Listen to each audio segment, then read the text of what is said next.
Thanks for joining our live Q&A session. This is your opportunity to ask any questions you might have about BSc Adult or Mental Health Nursing. All you need to do is type your question in the comments below and we will try to answer all of them during our session. If you're watching this after we have finished going live or if we do miss any, please don't worry as we'll respond to your comment as soon as we can. Let's get started by asking everyone to introduce themselves this evening and then we'll kick off with a few questions of our own whilst we wait for any to come in. Fiona, would you like to begin? Yep, sure. Evening, folks. I'm Fiona Crest, one of the adult lecturers and lead for the undergraduate recruitment process at the University of the Highlands and Islands, based in Inverness. So I've been nursing since 1990, longer probably than most of you have been born. Did my nurse training in Glasgow, worked for a bit in London, then served in the army for 18.5 years as a nursing officer. So lots of experience in a variety of nursing roles over the years. Came back to the Highlands 9 years ago, continued to work for the army for a bit, then went into the hospice, continued palliative care there, then joined the team at the university 3 years ago. So a bit of a brief overview, but lots more to tell maybe at a later date. Thank you. Maureen, do you want to go next? Hi there, I'm Maureen McDonald. I'm the Admission Officer for Nursing for the University of the Highlands and Islands, and I deal with all the undergrad and postgrad nursing courses at the university. Thank you. And Siobhan? Hi, I'm Siobhan McLean. I'm a first year adult nursing student and I'm studying in Stornoway. Great. And finally, Daryl? I'm Daryl. I'm a second year adult nursing student based at the University of the Highlands and Islands in Inverness, and I've returned to higher education after formally completing a BA in psychology 10 years ago now, and finally pursuing my passion of caring and helping people, which is nursing. Perfect. Welcome, everyone. First question is directed to you, Fiona, whilst we wait for people to type theirs in the comments.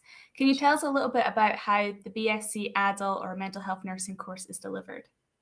Yeah, sure. So it's a 3-year degree programme, and over the 3 years, it's basically a 50-50 split of theory and practice.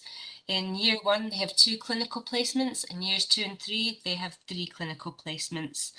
So usually it's a very much a blended approach, but as you can imagine with COVID over the last couple of years, it's been predominantly online teaching. So it'll be recorded sessions, live sessions, guest speakers, but we're slowly getting back to doing face-to-face teaching, which is great because we've missed our students. I think they've missed us as well.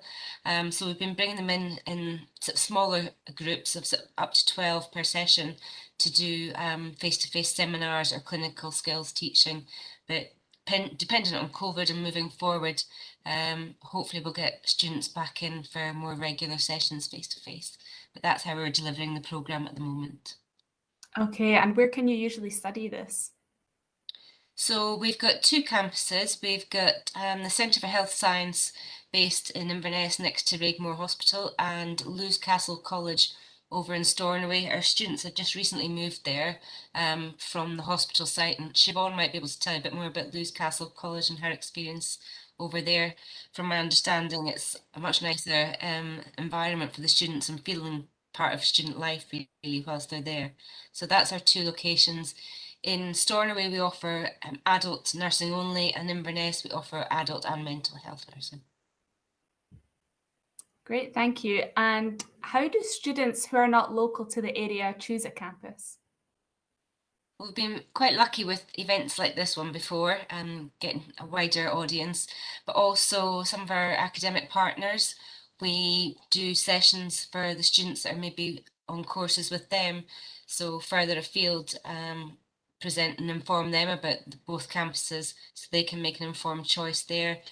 It's slightly harder if it's people coming from either England or Wales or Ireland, but they seem to find out about us, and we've had applicants from all other 4 nations joining us for the programme as well over the last few years. So we just try and spread the word as much as we possibly can. I think word of mouth helps as well. But I'm assuming the word is getting out there with the number of applications we've had over the last year. They're significantly on the increase, which is fantastic. And who wouldn't want to come to the Highlands or the Islands to do their nurse training? It's a fabulous location and so many opportunities whilst you're here. Definitely. Thank you, Fiona. I have a question for you next, Maureen. And remember, if you have any questions at all for viewers that are watching right now, just pop them in the comments and I'll ask our people that we have here. So for Maureen, what matters more, your personal statement or grades on your UCAS application when applying for this course? Well, both are really important, but initially we look at the grades just to make sure that either you've achieved the grades for the entry requirements or that you're working towards them, so that your application is then able to progress on to the next stage of the process. But yes, personal statement is very important as well. You know, make sure that you sell yourself in a way. Put why you would be good to be coming onto the programme, what qualities you would bring to the programme. If you're working or volunteering or anything like that, it's always good to put things like that into your personal statement as well, and what qualities from these things. So maybe that you're working as a waitress, so you're used to communicating with the public, so you can put that kind of thing into your personal statement, that you've got experience of dealing with the public and talking to people, and that's something that you can bring to nursing. So anything like that is really useful, but we do look at both, but initially really the grades and meeting the entry requirements are sort of more important than the personal statement. Okay, that's good to know. Thank you. And are students invited for an interview for the course as well? Is that something that always happens or sometimes maybe? Interviews are mandatory, so you will, if you're like that, either meeting the entry requirements already or working towards the entry requirements, you will be invited to interview. Hopefully this year, in the past year, because of COVID, we have had to do all our interviews online, but we're hoping in the next year, in the next few months going forward, that we will be able to do both face-to-face and online interviews as well. So what we do is we do a group interviews, so it's not you coming in as a one-to-one. So there will be Fiona and somebody else with her, either somebody from the university or someone from NHS Highland or NHS Western Isles will be with her, or whoever's doing the interviews. And they will be, if it's online, we have 4 applicants at a time, but if it's face-to-face, we're going to have up to 6 applicants at a time. So part of that is a group discussion. There will be attachments sent out along with the invitation that's got photos in it, and there'll be a scenario for discussion. And we also recommend for everybody to have read the NMC Code of Conduct before you come, because there might be questions on that as well. So we try and make it quite informal, that people feel quite relaxed, that it's not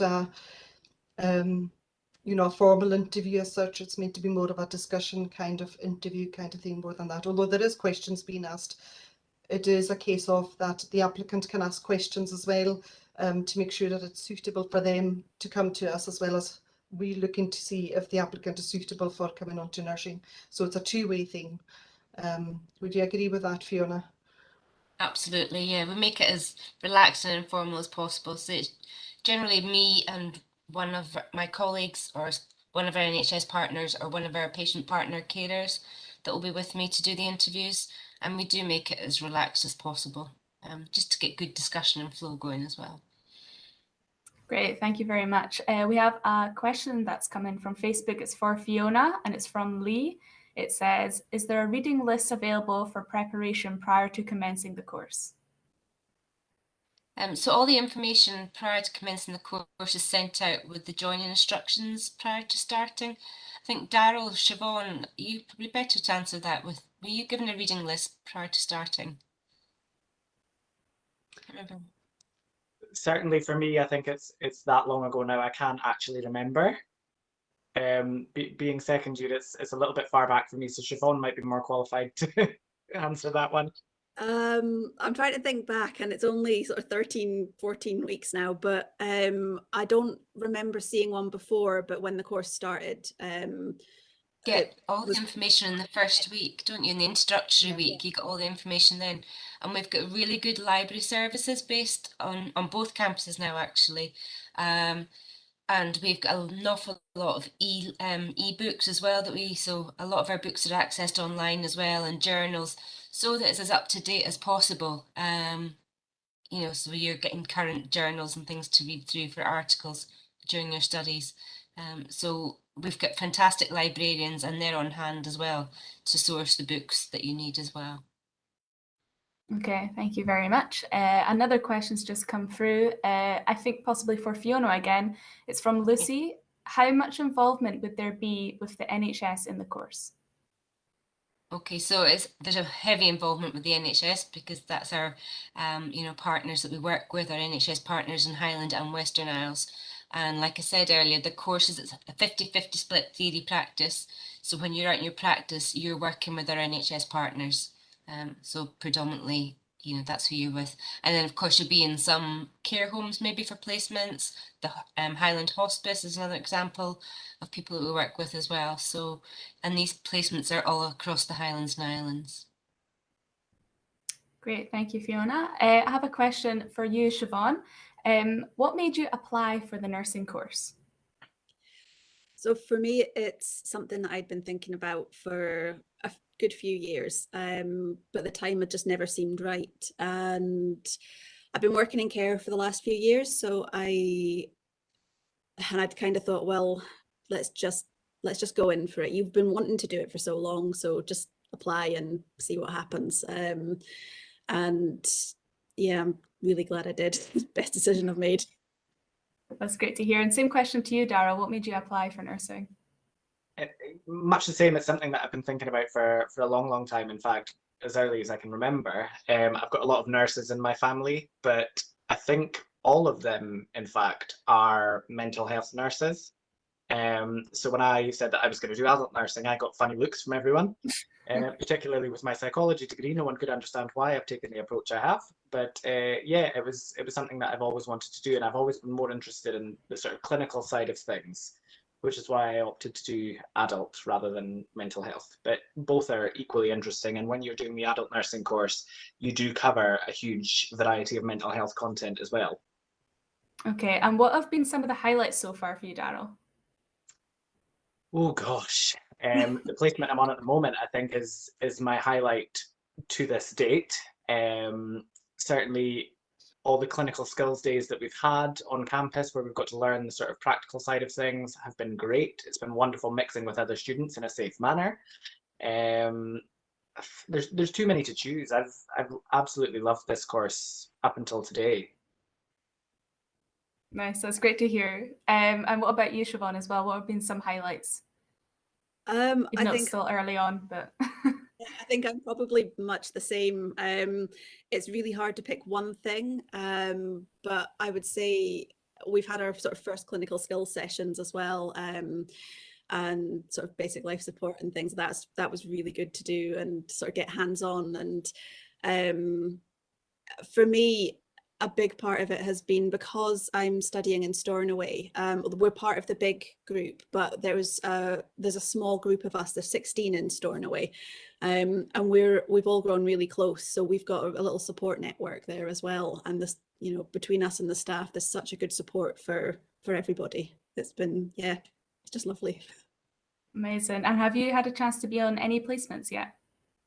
No, we are starting our placements after Christmas. So first years start on the 10th of January. Okay. Are you looking forward to it? Really excited. We've been told to go in, but we're just sort of eager to get started now.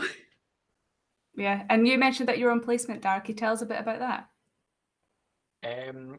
I can tell you a little bit about it. I can't really go Okay. into too much detail, but placement I'm on at the moment is probably my favourite so far. I'm dealing with a huge variety of different patients from all sorts of different backgrounds. So I feel like I'm learning a huge amount on this placement. Throughout the course, you will get put on different types of placement to sort of enhance your knowledge in different areas of nursing. So by the end of your course, you are equipped with the knowledge that you need to be a registered nurse. But this one in particular, I'm learning a whole lot in a very, strictly speaking, short space of time. And it's wonderful. What you will find on this course is that there is a lot of content in it.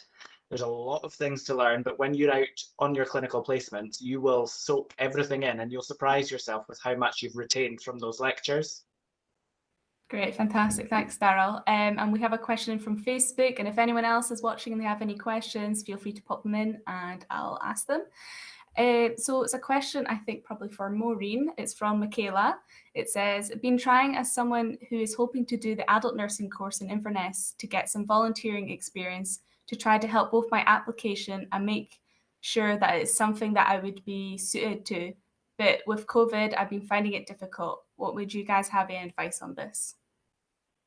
Hi, Michaela. Basically, anything at all that you can get into. So it doesn't have to be a healthcare profession. If you can get into the healthcare profession, then that would be brilliant because it'll give you experience in a healthcare setting and it will give you an advantage. So if you can get into something that's either a care home, you know, anything, or even in a hospital, if there's a hospital or a community hospital or anything like that that's close by, that you can do volunteering in, you know, just see if you can get in there. Also, as student nurses, I'm not too sure if Daryl or Siobhan are doing this yet or not, you can put your name down on the staff bank in the NHS Highland, and I'm sure there'll be the same in NHS Western Isles as well. So you can actually get shift work in hospitals while you're studying and before studying as well. And so anything like that will help. I'm just trying to think of anything else, but basically any volunteering at all, as long as you're doing something that's going to give you experience of dealing with people, dealing with the public, communicating with people, anything like that, even just waitressing, working in a shop, anything like that will help, even just give you confidence to be talking to people, because a lot of when you're a nurse, you're going to be talking to patients, you're going to be speaking to families, you're going to be speaking to people that you don't know, so you're wanting to get sort of experience of talking to people and communicating with people and that kind of thing. So that would be my advice, is just wherever you can get in, just get in. Basically, it's not easy with COVID though, but anything like that would be useful. Thanks for that, Maureen. I hope that helps, Michaela. We have another question, I think, for you again, Maureen, from Gemma. It says, is there a certain route that's best for returns to higher education for getting into nursing? Probably one of the best things, if you've been at least 5 years out of education, probably one of the best things to do is go into swap access to nursing. So that'll give you, it's a wee bit higher than a higher level, but not as high as an HNC level. It's sort of in between. So it's quite good because you get your English and your maths covered by doing numeracy and communications, but you're also learning about the healthcare setting and that kind of thing as well. I'm not too sure have they managed to get placement element in that course this year, but normally there's a placement element in that course as well. So that would be an ideal if you've been out of education for a long time. There's other options as well. If you've got, as long as you've got your National 5 English and Maths at grade C or above or equivalent, so that'll be standard grade or GCSEs. Other options are doing HNC or doing an Open University K102 introducing healthcare course is another one that's good. That Open University course is sort of leveled at about HNC level. So anything like that would be good. But if anybody's got something individual that they're wanting to talk about, I'm quite happy to give my email or get the email from somebody that I can just contact them directly to give them sort of more pinpointed, depending on what they've achieved previously, might be easier as well. But access to nursing is a good one if you've been out of education for a while.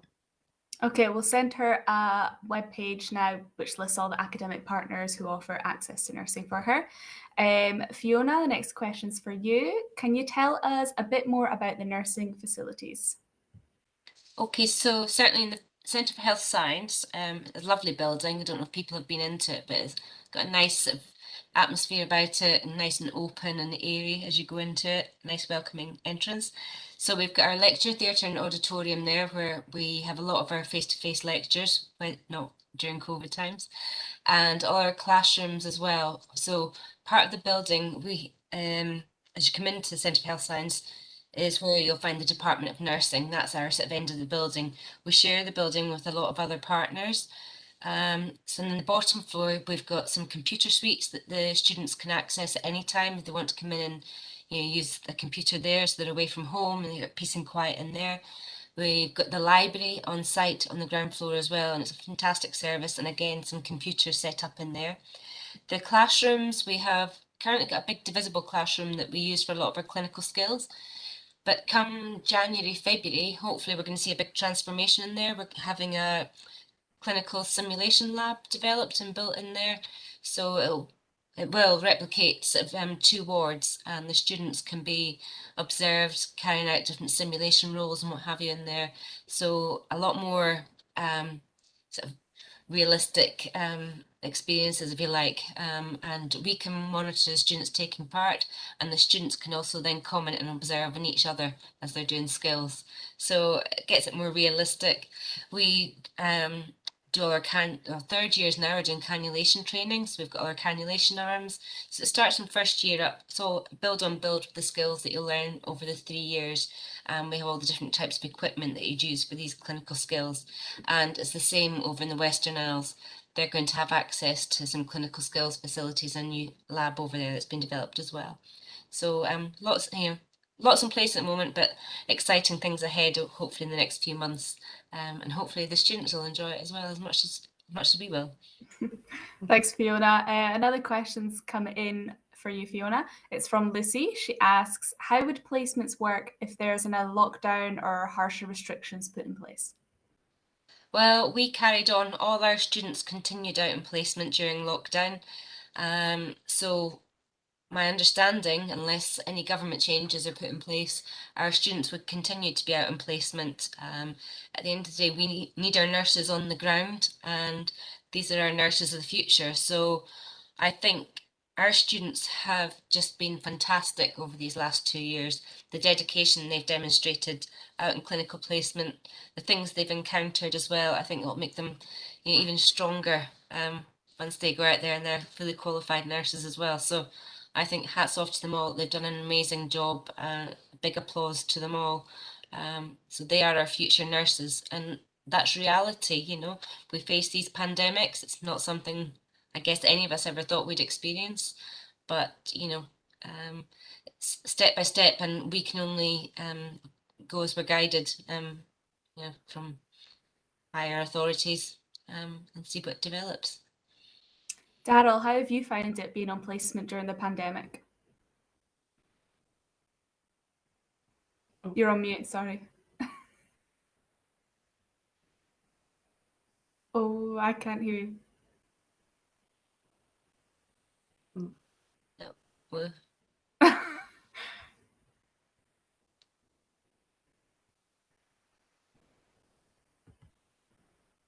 Okay, I'll come back to Daryl in a minute.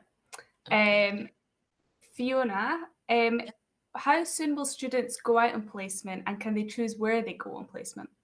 Okay, so for our 1st years, I think Siobhan's alluded to it already, so they join us generally the 1st week in September, and they're then in theory block right up until Christmas, and then have a 3-week holiday over Christmas, which is very nice. I don't get used to that in your nursing career because it'll never happen again.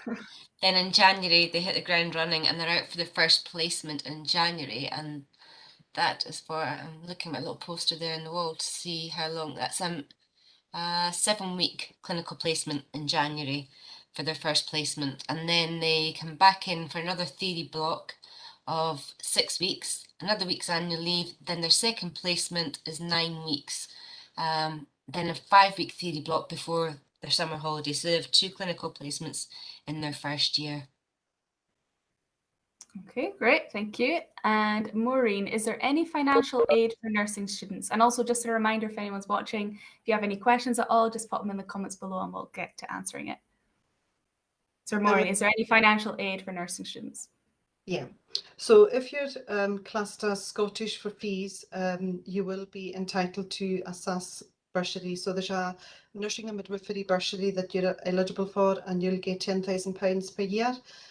So that's not means tested or anything like that. It's just £10,000, and it's not a loan, so you don't have to pay it back or anything. And you'll also have your fees paid on top of that as well.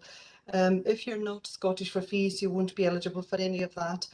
The other thing to note as well, if you're Scottish for fees, you are also able to claim any expenses that you might have when you're out on placement. So you can claim all these back as well. And again, if you're not Scottish for fees, you won't be able to claim that. But there are other funding pots that are available. So we have student support officer called Alexandra Stewart, and she's the lady to go to for all the other funding pots that are available out with the bursary, that anybody who would need any financial help. She's a really good person to get to know, because she knows what all the different funding that's available for different people. Thank you, Maureen. How's your audio, Daryl? I'm not sure. Can you hear me? Oh, yes, Yeah. that's great. Hey. Sorry, just my luck that this would happen.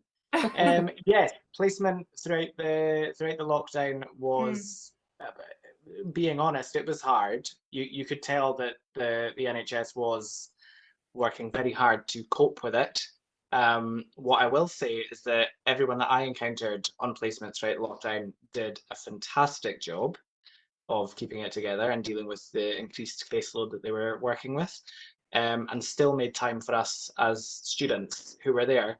They probably could have done without us with everything that was going on, but yeah, they made time for us, and they made sure that we were involved in the care of the patients that were there at the time. So yeah, it was fantastic, and it was very eye-opening to see something so vast happening within the healthcare industry and how the NHS was handling that.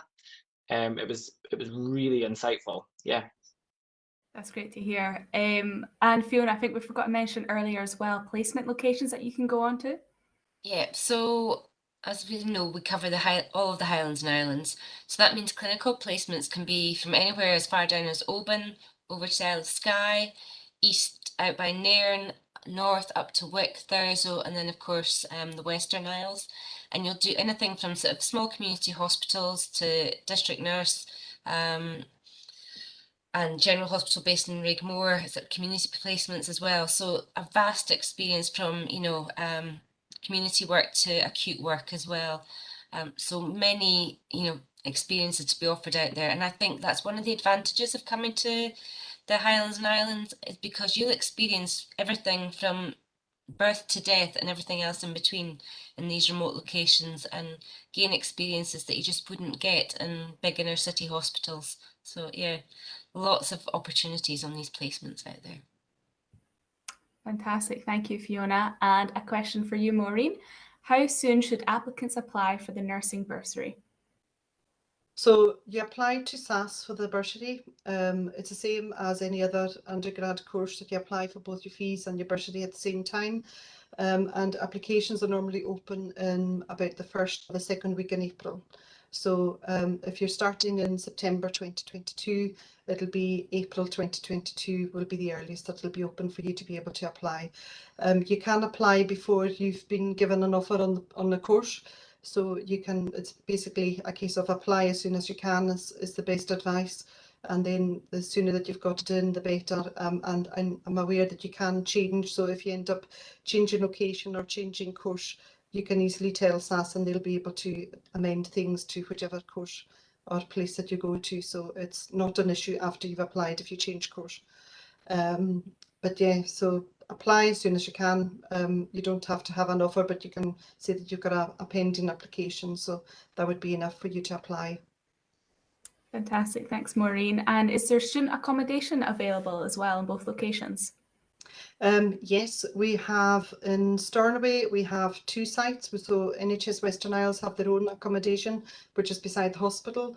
But also in sort of the Lewis College accommodation is the Bridge Centre, which is just about a 5-minute, I don't think it's even a 5-minute walk from the college, and it's just another 5-minute walk from the town as well, so it's quite central. In Inverness, we've got 2 sites here as well. So we've got the City Heart accommodation, which is at the Inverness College campus. So it's just a 5-10 minute walk across a bridge from where Rigmore Hospital is, going across to where the college is. And also NHS Highland have got accommodation, which is just sort of in the grounds of Rigmore Hospital as well. So we're very lucky that in both locations we've got accommodation that are fairly close to both campuses where everybody's studying, so it's really, really good. But I'll be sending out information to applicants once they've been given an offer on a place, and once they've accepted that, I'll be sending out information about who to contact and email addresses and phone numbers for all these accommodation areas as well. That's good to know. It's handy. It's such a short commute as well for students. Siobhan, I've got a question for you. What would you like to do when you graduate? I know you're still early on in your studies, but if you have a plan for afterwards. I do. At the moment, I'm most strongly drawn towards sort of end of life palliative care. It's an area that I would never have expected to have a sort of an interest and a pull towards, but like I said, I've worked in care for a few years now, and it's been an area of the job that I've found I feel I'm quite sort of suited to, and I get yeah, I think it's somewhere I would quite like to work, maybe sort of hospice work or something like that. Nice. And same question to you as well, Daryl. Do you have any plans of what field you want to work in afterwards? Certainly, generally, what my goal is to go on and do my ANP training, my advanced nurse practitioner, at some point in the future. In what area I would like to specialise, I don't know. As I find from my placements, every time I go into a placement, I'm like, yes, this is the best one ever. I love this. I'm so interested in it. So I think even for me, as a just heading towards the end of my second year placement, I still feel like it's too early for me to make up my mind as to what area I'd like to specialise in, because I have genuinely found everything interesting. That's good to know. Also to you as well, Daryl, is there anything you wish you had known as a student before you started your studies? I guess I wish I knew how much nurses have to do. I'm astonished even now at how much reading there is, how much writing there is. Writing has been the big eye-opener. I didn't realise how much documentation nurses do. Does that change my mind about doing the course? Absolutely not. But it would have been handy to know. So for those of you that are thinking of applying to the course, just know that you'll be doing a lot of note writing and a lot of reading. So be ready for that. And the same question to you as well, Siobhan. Is there anything you wish you had known as a student before you started studying? I don't know if there's anything specific. I like Daryl, I have been sort of trying to get to grips with the amount of reading. And one of the things they said in the induction week was, it used to be called reading for a degree. And it's so true. There's, it's the amount that you have to take in. So get used to reading things, reading sort of books and journals. Just get into the habit of that if it's something you're going to be doing, when you're applying, just so it's not quite such a shock when you start. That's probably the biggest thing for me. I knew there'd be a lot of information, but yeah, getting into the habit of doing that is a good thing. Good advice there. And if anyone watching right now has any other questions for our panel, for staff and students, just pop them in below and we'll try and answer them as soon as we can. For Siobhan, do you have any other advice to anyone considering applying? Do you maybe have advice on maybe what you included in your personal statement, or if you had a certain experience that you had that you included in that, or any sort of other advice? If you can remember. I think my advice for anyone that's thinking about doing it would be just do it. Just apply. If it is something that is interesting you and you want to find out a bit more, do it. Go to the open days at at either of the sites, and yeah, it's my personal statement. I'm trying to think what I put. I'd written about the experience I have in care, the things that I've done, and sort of my background with work, and particularly about over in recent years where we had a family member who was sort of cared for, and how that impacted my view on things, and the care that we'd received from the nurses. It was quite an eye-opener for us, sort of as a family. So Yeah, I think just being honest in your statement, and I don't really know how else to put it. No, that's great. And same to you as well, Daryl. If you have any advice to anyone considering applying, or if you remember what you maybe included in your personal statement, any experiences or volunteering that you did before. Yeah, much the same as what Siobhan's saying. Just do it. If you are at the stage where you're considering applying for nursing, it might well be for you. So there is nothing wrong with putting that application in. If you are successful at getting a place on the course, what I would say then is definitely, if you're not already, pursue some kind of work in care or healthcare to lend itself to the knowledge that you'll pick up on the course. Because what I've found is, while I've been on this course, I have also been working in care, much like Siobhan. And I find putting myself in an environment where I'm working alongside nurses and healthcare assistants, it does reinforce the knowledge that you're picking up as you go along the course. So I find it much easier when it comes to assignments, exams, all of that. The things that I'm learning or picking up, or maybe just reminding myself of day to day at work, do help with that. So yeah, that would be my advice when you get onto the course. When you're applying for the course, as far as personal statements go, I think just be honest, be open and honest. That's a huge part of nursing, which you'll very quickly learn when you start first year. Just be genuine, because if you feel that nursing is something that you would like to do, that will come across in your personal statement if you write it from the right place. So just be genuine is my advice in that regard. Brilliant, thank you, Daryl. I have a question for you, Maureen, about the UCAS priority deadline. If you could tell us a bit more about that. Yeah, so the UCAS deadline for applicants is the 26th of January. So we really do advise for anybody who's thinking of applying to apply by the 26th of January. Like Fiona said earlier, we have had, I would say in the last year, a 33% increase on applications. So last year alone, we had 547 applications for 160 places. So the amount of applications that are coming in compared to the amount of places that we have is quite high. So the sooner you get the application in, the better to get it in. We have deadlines within UCAS as well. So we are aiming that by the time if you've applied by the 26th of January, we have to make a decision on your application by the 19th of May. But we've also got what we call a soft deadline. So we're saying by the 31st of March, if you've applied by the 26th of January, that you'll have had, if you haven't already had an interview, you'll certainly have been notified of having an interview by the 31st of March. And you should have notification of a decision on your application well before the 19th of May. So hopefully, if everybody can apply by the 26th of January, we'll have everything sorted well before the 19th of May. So the first lot of interviews we're hoping to start is in February, beginning of February. So I haven't started putting out, we have got applications already, and I'm hoping, well, I was hoping before Christmas to start sending out interview invitations, so that for the ones that have started applying already. Okay, that's good to know, Maureen. We have another question in from Angie. It's either for Maureen or Fiona, or you can both say a little bit about this. She's asked, how do you sell yourself without sounding big-headed? I've 20 plus years in care. Well, all your experience counts. Okay, so you are wanting to sell yourself here because, as we've said several times tonight, the competition is tough.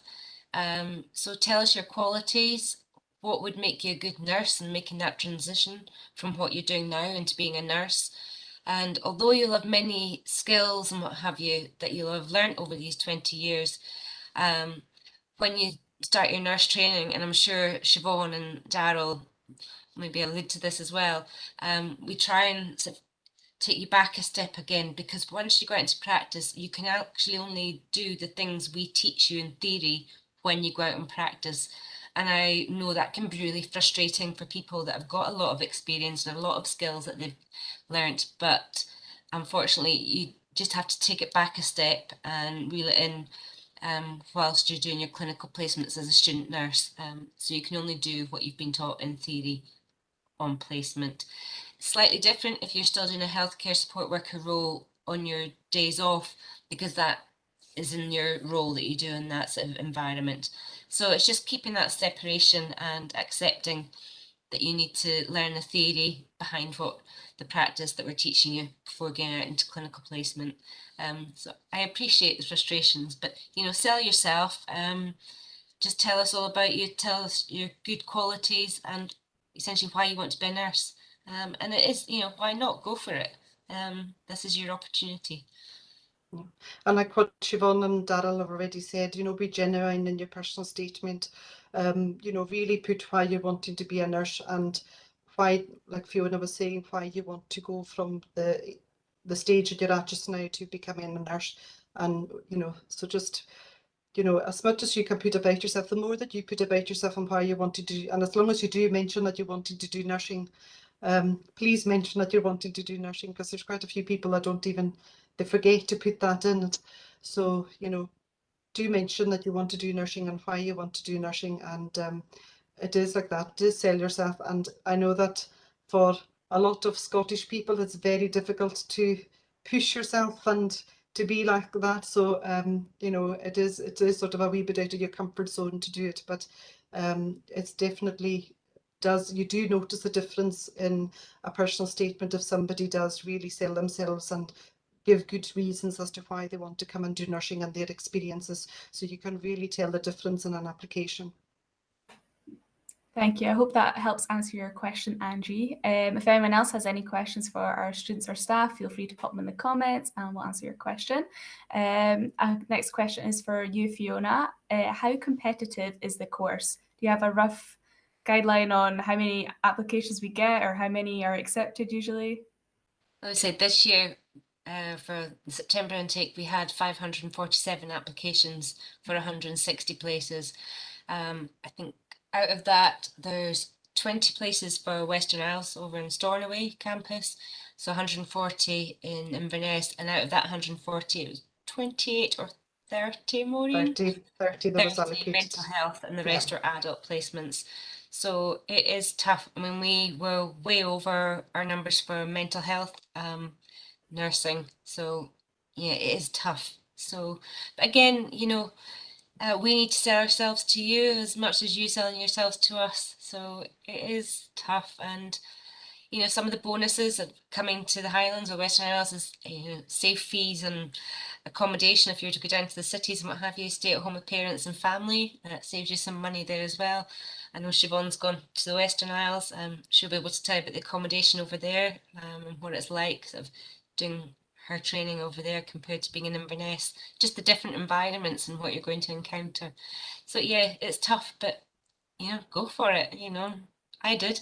I'm over 30 years later. Who'd have thought? Also, sorry, Maureen. Sorry, on you go.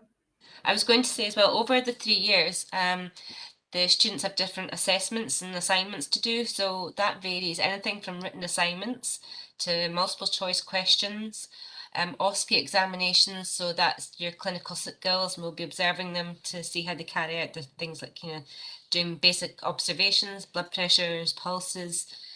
So they all query why they have to do a manual blood pressure when out in practice it's machines, but I said machines don't always work, so you need to know the basics. So everything from these basic skills through to, like I said, the cannulation and IVs at the end of their 3rd year now. They have to do presentations as well. So standing up in front of their peers and presenting as well on topics that they've been given. So I don't know, Daryl, you might be able to say a bit more on what you've experienced so far with your assignments, and Siobhan, you've just had some OSCEs this last week, haven't you? So yeah, different experiences, and of course, in 1st year it starts at level 7 and then goes up to level 9 in 3rd year. So my 3rd year students now are sort of thinking, oh crikey, they've had to crank it up a bit for a 3,500 word assignment. So I don't think I'm flavour of the month at the moment with my 3rd years. But I don't know if the other two want to say anything about the assessment process that they've experienced so far. Siobhan, would you like to go first? Oh, thank you. Yeah, we're just coming to the end of our first theory block now. So we have had, let's see, we're doing 2 units just now, and we've done some multiple choice questions for multiple choice question tests for one of them. That also had an essay in it, which compared to the one that Fiona was just talking about, was only a short one, sort of 1,500 words. But we've also, like you said, just had our first OSCE exams last week, which you do your clinical skills day and you learn everything that you need to know, and you have the opportunity to practice, and then you have the sort of formal assessment as well, which is quite nerve-wracking, just because it is your first sort of face-to-face exam. But the staff are lovely, and they're not there to catch you out. They're there to sort of encourage you, and yeah, it's a bit of a strange thing to go back into doing that, and to get back into writing in a sort of academic way as well.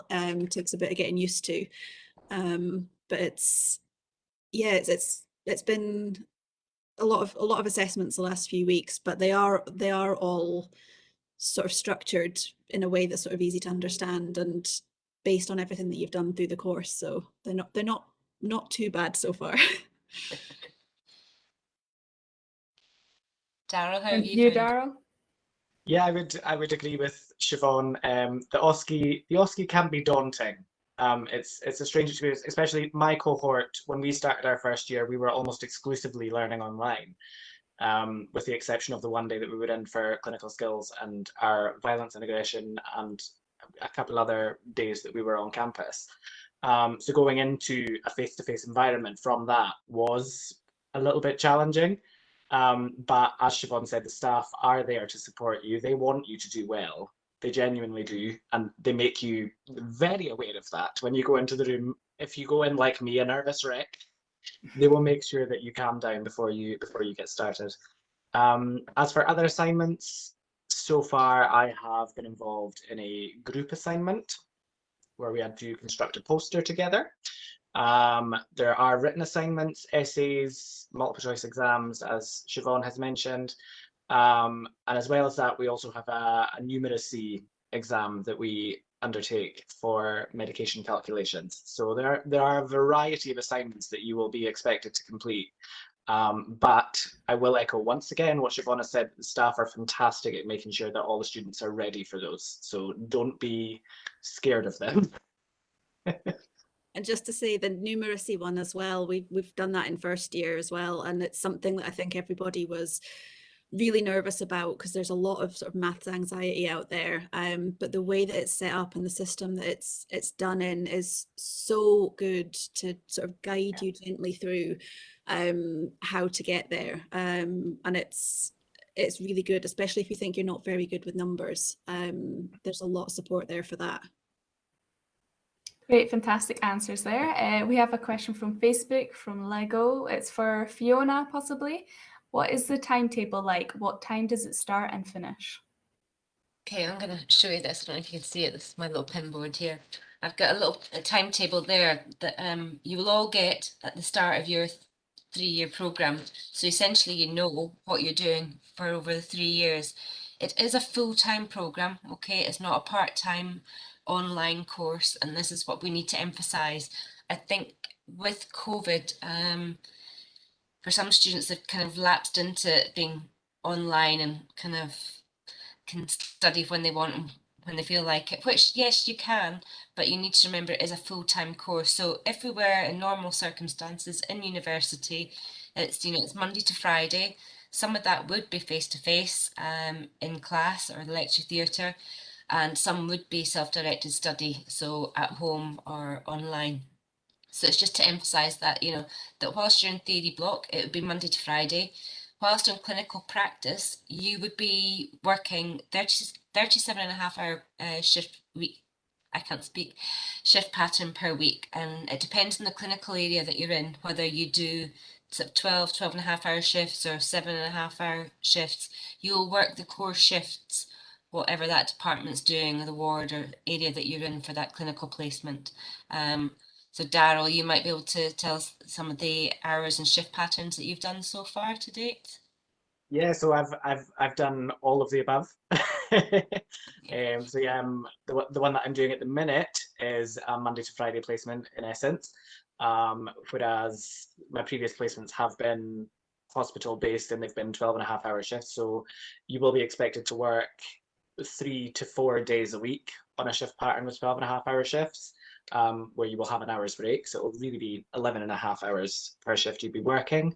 There will be moments in your placement where you recognize that you have to do maybe more to make up the number of hours that's expected of you on that particular placement. So on a placement where you're working 12.5 hour shifts, there will be a couple of weeks that you have to do 4 days rather than 3, just to make up the number of hours to complete that placement. But yeah, as Fiona's saying, that you will be working alongside your mentor, your supervisor, your assessor, on the shift pattern that they would ordinarily be doing. So it gives you a really good indication of what will be expected of you come graduation. Great, fantastic. And we've also got another question from Facebook from Lee. What subjects or topics are studied in first year? I don't know if maybe Fiona or maybe Siobhan wants to say a little bit about that. Siobhan. If you can remember what you've been doing. So there's 2 semesters in the year. The first, what we've been doing so far, there's two modules. One is a more sort of scientific one, and one is the more sort of theory one. We've got one of them has been focused a lot on anatomy and physiology, body systems, things like that. And the other one we've looked at quite a few different body systems in depth, and how it's basically getting us used to how the body works and what happens in the bodies. And then the other module that we're doing is a more sort of theory-based one. It's to get you understanding the history of nursing, the things like the NMC code and what it is to be a good nurse in practice. So that's quite in depth, that one as well. And then obviously we go into our placements. There's more theory modules later on in the year, but I'm not sure what they are yet. I think they build on the 2 that we're doing just now. Okay, great. And did you say that you had student accommodation in the Western Isles as well? Yeah, so I live in Inverness, but the places for Inverness filled up when I was applying, so I could either defer or go over to Stornoway. So I thought, well, why not? So I am staying in the NHS accommodation, which is just around the corner from the hospital. It's a mix of flats with 4 bedrooms, and I think there's sort of bungalows and things as well. And it's really handy. It's got everything you need there. Sometimes there's been times when I've been the only person in the flat, and other times there's been sort of 3 of us, because you'll have different people staying. So for the last few weeks before I've come back home, there's been myself and 2 nurses who have been working over there. 2 theatre nurses who have actually been it's been so nice just living with people who are qualified and, you know, getting that experience as well. I don't know what the Bridge Centre is like. I've not been down there, but I'd recommend the NHS accommodation. It's really good. And how have you found it living and studying in the Western Isles? Have you enjoyed it? Do you like life out there?